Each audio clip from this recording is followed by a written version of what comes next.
Dinosaurs lived 66 million years ago, and today I'm going to talk about what they did and what they do for survival. For example, here we have Spinosaurus, and Spinosaurus had a spine on his back that he used for balancing on the river. He used his tail to propel against the river, and well, he was a pescivore, which could call himself a carnivore, which he also roamed. He roamed in the and he roamed in the ocean to look for fish because he only ate fish for survival. That's more of the things you can tell from this thing. I guess that's something you can learn from this guy. And T-Rex, I don't know. T-Rex was not the king of the dinosaurs, but wasn't the strongest dinosaur of them all, because there were some dinosaurs that could have beat his ass. Like, I guess a pack of velociraptors or some type of animal. I think that one of the animals that could have beat T-Rex is up. I think it would have been this guy, Triceratops.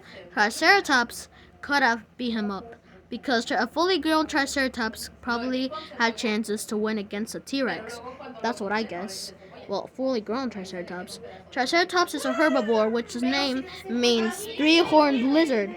Three-horned lizard is his name, and he was mostly only used his horns for self-defense or knocking leaves out of trees and branches.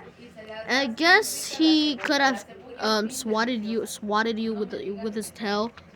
Not that much of a detail, but I'm not sure about that, man.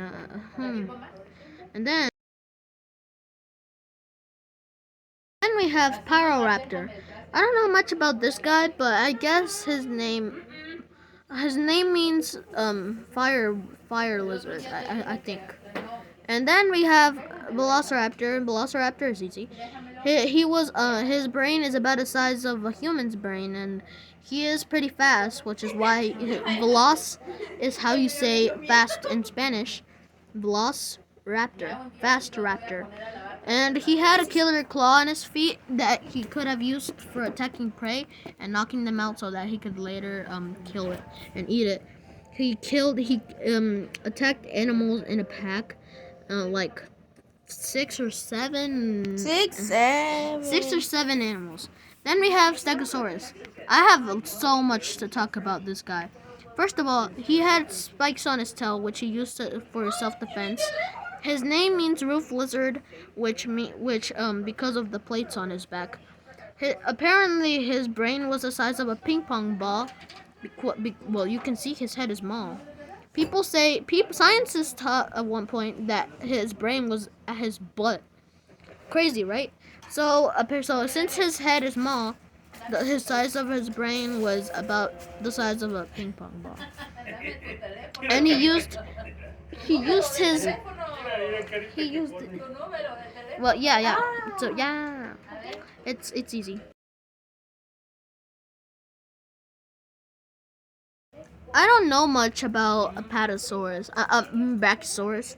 Brachiosaurus isn't my favorite animal. I don't guess so. Kentrosaurus though is Kentrosaurus is Stegosaurus's cousin. And here we have, I guess, Apatosaurus. I don't really know much about him. Dilophosaurus. This is what Dilophosaurus looks like in Jurassic Park and Jurassic World Dominion. But although this is what he looks like in the Jurassic World and Park franchise, that's not really what he looks like. According to scientists, this is what he looks like.